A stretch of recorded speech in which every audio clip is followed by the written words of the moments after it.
America के सफ़ीर Mike Huckabee ने कहा है कि ये ठीक होगा कि इसराइल पूरे मशरिक़ वस्ता पर कब्ज़ा कर ले। समाजी राब्ते के प्लेटफॉर्म पर अमरीकी मेज़बान को इंटरव्यू में माइक हकाबी ने दावा किया कि खुदा ने यह ज़मीन इसराइलियों को दी है, इसलिए इस पूरे खित्ते पर कब्ज़ा करना उनका हक।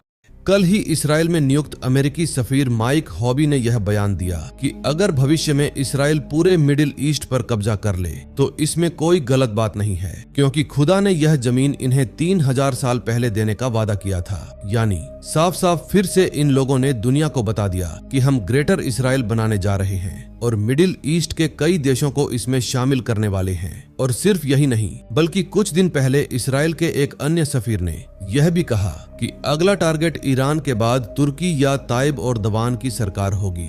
हाँ, आपने सही सुना, वही तुर्की, वो जिसका कुछ हिस्सा ग्रेटर इसराइल के नक्शे में आता है। अगर आप इस नक्शे को देखें तो समझेंगे कि कौन सा देश अभी भी कंट्रोल होना बाकी है। फिलिस्तीन, इराक, जॉर्डन, सीरिया, मिस्र और सऊदी अरेबिया तो अब लगभग पूरी तरह ट्रंप और अमेरिका के दबाव में आ चुके हैं कि हमारे साथ इब्राहिम अकॉर्ड के तहत शामिल हो जाओ। और तुर्की को अब खुलकर धमकी दी जा रही है कि ईरान के बाद अगली बारी तुम्हारी है। अगर आप गौर करें तो यह तमाम इलाके जो ग्रेटर इसराइल में आते हैं लगभग 90% इसराइल के प्रभाव में आ चुके हैं। या कह लें कि अमेरिका की वजह से ये देश मिलकर भी इसराइल का सामना नहीं कर सकते। लेकिन ईरान का मामला अलग है।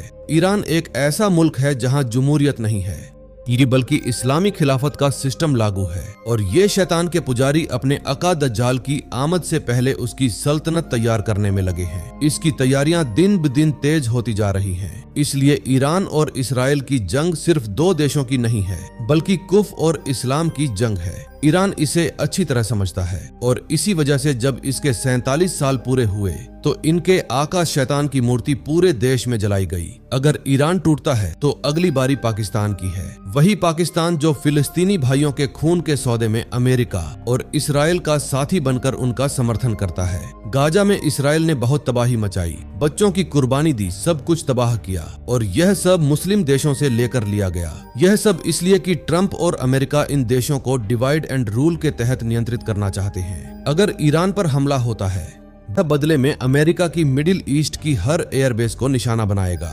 यहाँ तक कि सऊदी अरेबिया की अमेरिकी बेस पर भी। और सऊदी पाकिस्तान डिफेंस एग्रीमेंट के तहत किसी एक पर हमला दोनों पर हमला माना जाएगा। अमेरिका के दो बड़े एयरक्राफ्ट कैरियर्स इब्राहिम लिंकन और जेराल्ड फोल्ड ईरान की सीमाओं में पहुंच चुके हैं। अगले 48 घंटों में हमला हो सकता है। ईरान किसी भी तरह से झुकने को तैयार नहीं है। न्यूक्लियर प्रोग्राम और बैलिस्टिक मिसाइल्स पर रोक लगाने की मांग ईरान ने अस्वीकार कर दी है। ईरान जानता है कि यह सिर्फ बहाना है। इसराइल हमला करेगा, चाहे अमेरिका के माध्यम से लिमिटेड टारगेट पर ही क्यों ना। इसलिए इसराइल ने 5000 अमेरिकी सैनिकों की कब्रें खुद अपने देश में तैयार कर ली हैं। अगर ग्रेटर इसराइल बन भी जाता है तो भी ईरान जे अफगानिस्तान और पाकिस्तान के कुछ हिस्सों खुरासान से काले झंडों का लश्कर निकलेगा और इमाम महदी अल सलाम की फौज से मिलकर दज्जाल की फौज से जंग करेगा। आप गौर करें, हाल ही में कई इंटरनेशनल स्पोर्ट्स इवेंट्स और ओलंपिक्स में स्टैनिक रिचुअल्स दिखाए गए, साथ ही एब्सियन फाइल्स रिलीज हुई। यह सब दर्शाता है कि ग्रेटर इसराइल का एजेंडा और शैतानी शक्तियों का नेटवर्क कैसे काम कर रहा है। यह सब इसलिए किया जा रहा है ताकि लोग शैतान को सामान्य समझ लें। उन्हें बार बार दिखाया गया कि शैतान कितना पावरफुल है,